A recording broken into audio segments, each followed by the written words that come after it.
national pastime. That's But in true. the Philippines, some might say that pageantry is the pastime. That's true. You know what? In the Philippines, we have pageants all over the places. Yes, we have pageants in the barangay, in school, national, local. That's why we really love Miss Universe. It's like it's giving pride and putting the Philippines back on the pedestal. That's why there's an added pressure as a candidate coming from a pageant-loving country. But it's a good pressure.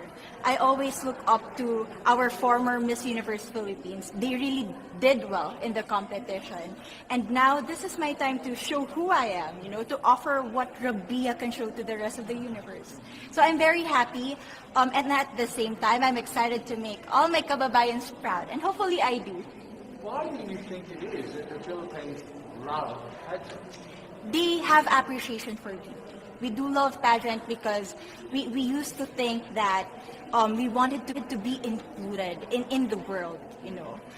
I have to be honest, in the Philippines, my skin color used to be not the standard of beauty. I was obsessed whitening my skin because these are the kinds of beauty queen we see on the mainstream. But things were different now.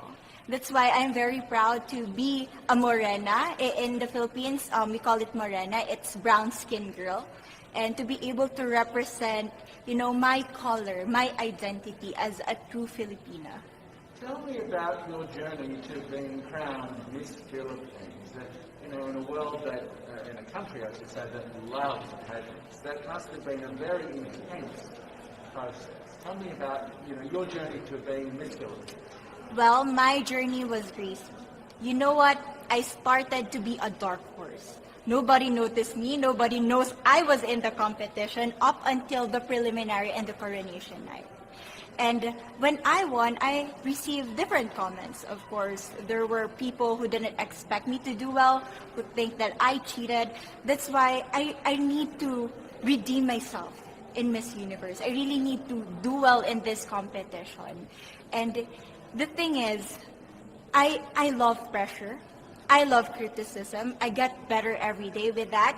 You tell me I cannot do that, I turn to you and I'm going to say that, no, I can do it for myself. Good for you.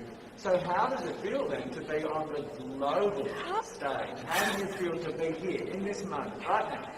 It's crazy, but I'm overwhelmed with the support, not just from the Filipino community, but also from Thailand, Latin countries who do appreciate me as a candidate, as a person.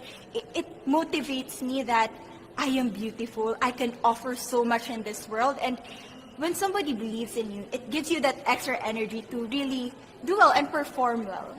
Do you have a sense with the girls, all of the girls competing, you're competing, but is there a sense of camaraderie with all of the girls? Is there like a real spirit to, sort of motivate each other to do better?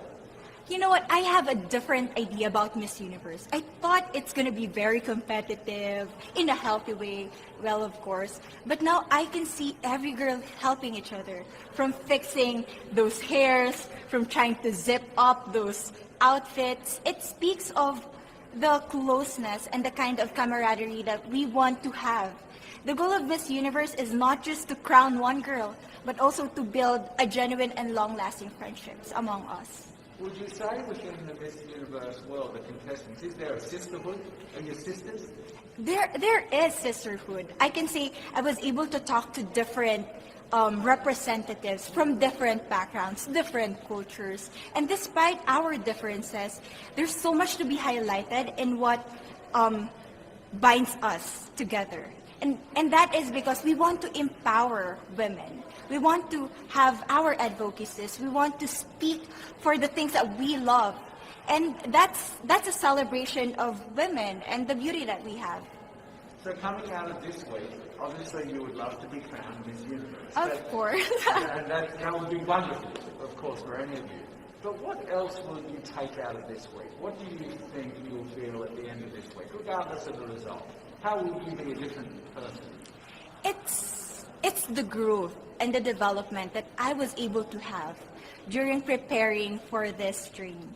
I will be honest, there was a moment that I lost my identity. because I was put under pressure. I was in that position in which I feel like I'm not good enough. I'm not a good representative of my country, but I was able to bounce back stronger. And if I was able to do that for Miss Universe, I will be able to do that in life. That is my greatest takeaway from Miss Universe. Okay, so the Philippines have a huge amount of fans. Yes. I want you to give us a little bit of a message to the fans here and at home. But send a message. What would you say to all the fans in the Philippines? To all my fans from the Philippines and from all over the world, maraming salamat po. Thank you so much for loving me and for believing in me. It means a lot to somebody who is so naive in this industry, who has no idea how to become a beauty queen on the first day of my journey. But because of your love and support, I was able to be the woman that I am today. And regardless of the result, I may or I may not win the crown, but one thing is for sure, I'm gonna make you all proud.